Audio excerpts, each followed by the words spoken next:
Hello, and welcome to Word of Hope. I'm Brother Joe Trout, coming to you on this feast of the conversion of St. Paul. And my name, Brother Joe, means quite a lot to me.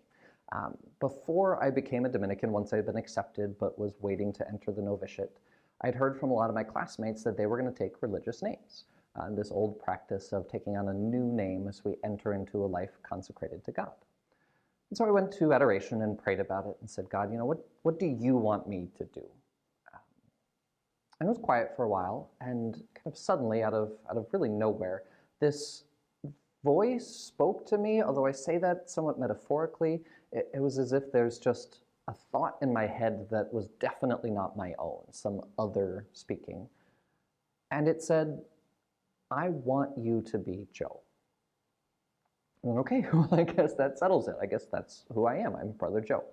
And it's a name that has come to mean quite a lot to me, that this is my role in the world. And for me, it's a fascinating experience to have had, because I don't think God speaks in that way often. I don't think he speaks that way to everyone.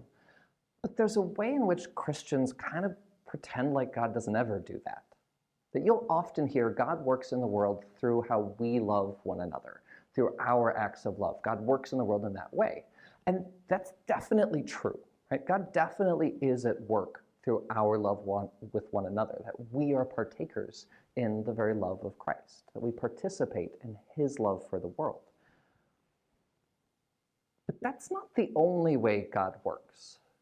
And that is really what this conversion of St. Paul calls us back to, right? That Saul was persecuting Christ. Right? That he, as I talked about yesterday, had seen something good and called it bad. And that's profoundly problematic, right? That he was persecuting Christ. And it's not Christians that converted him, that drew him to Jesus Christ. It was Jesus Christ who appeared and spoke directly to him.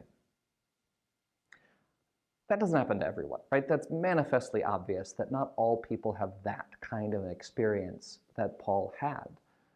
But I think we need to make sure that we are leaving space in our understanding of God's work in this world for specifically that.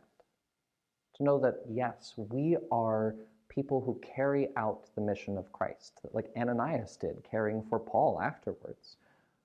But at the end of the day, relationship with God is with God. And that if we really are pursuing God, we have to make sure that we're leaving space in our understanding of the world for God to speak, for God to convert the most heinous sinner whose life is going in completely the wrong direction, and to trust that God is always drawing us back to himself. So I ask you today to consider, where do I need to trust that God can save the souls of the world? And that I should be on the lookout for those actions so that I can help and tend to the work that he is doing. Because it's always about him and his love for us first. Thank you, and God bless.